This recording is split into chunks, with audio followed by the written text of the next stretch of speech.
Social Security, if we put it in, is ours, but it's just that it's been raided by these politicians, by these thieves. But think of the dream that was sold as, we will give you, you know what I mean, FDR, and, God bless him, but that was sold as... Chicken in every pot. Yeah, and that's unattainable through that kind of bureaucracy and those kind. How many dollars do we send to Washington and get back how many? It doesn't work. The math just isn't there. The numbers are numbers. They don't lie. And as an economist, you understand that you send out 1,000 and get $40 back. That's not a good deal. You see, there is where this book comes into action. Show the camera your book there. We're videoing for YouTube today. So that's because Farid has 9 books to his credit. He's an economist. Yes, because the problem is, as you said, it's correct. You give to. That's why we need a governor or a government that is not smaller or bigger. They are smarter, people's government, better government, and more efficient government, and who cares about the people. That's the kind of government we must have. Now, when you send there and you put people like, let's say, they say most of our officials are lawyers. What do they understand from economics? What they understand, the lawyers are social cost. To begin with, they cost people. They do not generate anything. So here we have to think about that very seriously. When you put people like that in office, you're causing problem. Now, putting business people into office is also, you have to think about it very carefully. If you want to run an economy like a business, you will fail. Why? Because in business, like Rick Scott says, I'm going to run like a business. In business, your goal is to maximize profit. To do that, you have to cut cost. And that means if you have too many employees who are not producing, you fire them. That's a good idea. We need to fire a whole bunch of people that are sucking off the government. Am I right? Yes. You're not going to get the argument from me on that one. Then you cut the electrical bill, telephone bills, whatever other thing to make it more efficient and save money. But an economy, you cannot run it that way because you have veterans, you have old people, you have sick people, you have poor people, you have lazy people, you have all type of people, and students and so on. If you want to do that, you have to pack all these people and take them, pack them in a ship and dump them in the middle of Atlantic Ocean and come back, and then you have you can balance the budget, you can have an economy that is prospering and you make profit. But in economy, you cannot do that.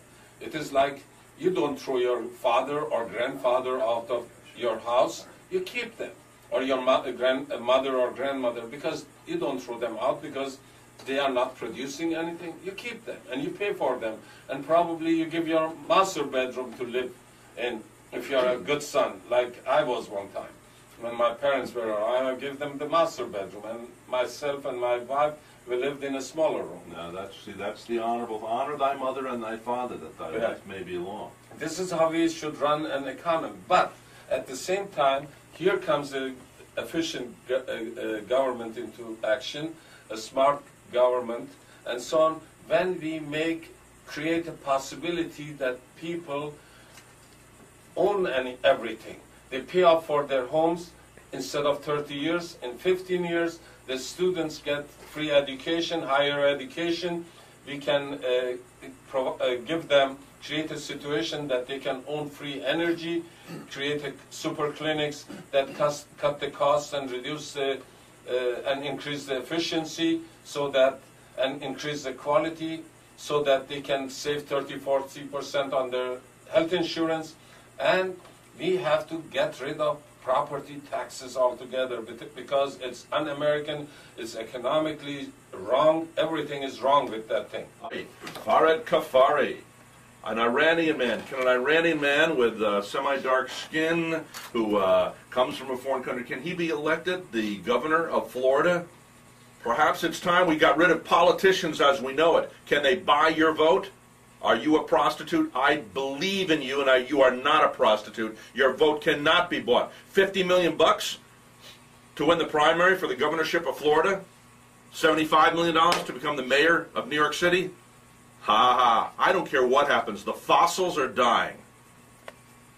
Times are changing, and the young people coming forward will not be bought. Mark my words, I've always had my old thumb here on the pulse, baby. And whether I'm alive or I'm dead, you watch and see. The young people will not be bought. When a common working man here, a regular working guy, a father or two, you know, can he run for office? Can he win?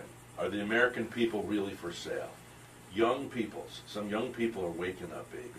Well, and think about that. YouTube and the internet's changing. That's actually a really good question, though, because I think guys like Farid and a lot of the politicians over the last couple of years, people that are getting involved in the process, they're cutting a new path here. It's really an old path, but they're cutting it new again because there is this free media and there's this ability to get the word out quickly and in broad bases.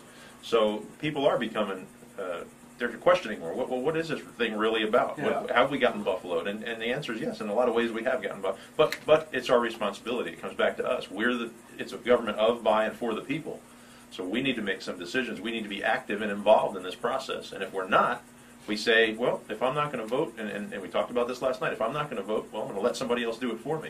And we can't keep making those decisions because that's what we've done for so many years. I met yesterday, I met a man who claimed, this man claimed that he met Bill Clinton when Bill Clinton was running for office. And he said when he got off the bus, there were all these young people at this college. And he had tan all over his face and his arms. And his hair was dark, you know. And he had the sunglasses on, looking cool as can be. He said that night he went to another meeting and where Bill Clinton was going to speak. And I said, are you sure this is true? I mean, are you sure this is not just conjecture? You're not making this up? He said that night Bill Clinton was speaking to senior citizens. He came out in an old jacket and pants. They had put gray in the side of his hair. This is when he was running for the presidency initially. And all the tan was washed off. It had been, I guess, apparently painted tan. So is that what we've come to? That, you know, the prettiest guy gets elected? Well, have you read any of my letters to the editor in the past, Red? Have you ever heard me make the statement, what we do is we buy packages, we don't buy contents in this country? Think about the food we eat. Don't get me off on a tangent. But it's true, and it's true about our politics, and it's true about who we elect in office. We buy packages, we don't buy content. We don't do enough research. We don't find out who people are. And yes, it takes time, but what is more important than our freedoms and our liberty? Yeah, I'm running also because I see 1 million people, they lost their homes. I want to put these people back into their homes and show the tyranny of this world that they cannot achieve their goal no matter how much power they have. Because this will be the right thing to defeat the tyranny by putting Americans back in their homes, because my mother lost her home. And that is another drive I have.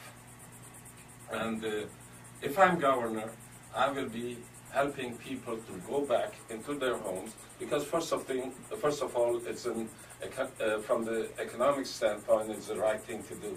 When you have 1 million foreclosed homes available, how the construction business can pick up, can build another building. When you go on a street and you have 40 foreclosed homes, who's going to build another home maybe 3-4 times costlier than buying one of those? And then since more foreclosed home creates more unemployment, and more unemployment creates more foreclosed home, we are about to in a downspin towards destruction. So we have to take all these homes also away from the market. And here is a plan to do it, to put back people in their homes, give them 2% by creating the bank, which we call it Citizen United Financial, and it will be run by the people, it will be owned by the people, and so we could provide 2% 15-year mortgage, 2% energy loan, 3% car loans, 3% business loan, 6% on CDs where the saving comes in, and 6% on credit card. And yet this bank will be making on every $100 deposit by using this program $14 gross profit after paying 6% on the CDs. And that is called fractional reserve banking regulation, which is being applied by every bank in United States, every bank. And so we are not doing anything against the law and regulation of this state or country. We just use what they ask us to do. But the difference is the money stays in Florida and serve people, the people of Florida. It won't go to Wall Street, and it would not fill the pockets of fat cats in Wall Street. So this is the difference. Now, before that, Joe asked, we are talking about socialism. Did you hear that line in my song? Fat cats making dubious Yeah. decisions? Yeah. Okay. That is another thing. I think we should play it again, that people listen to that. All right. And coming back to Joe's, Yes. that he's talking about socialism. In socialism, you do not own anything. The state owns. Now, And you're not a socialist. I'm not a socialist. I'm not also elite capitalist. What I am, a general capitalist.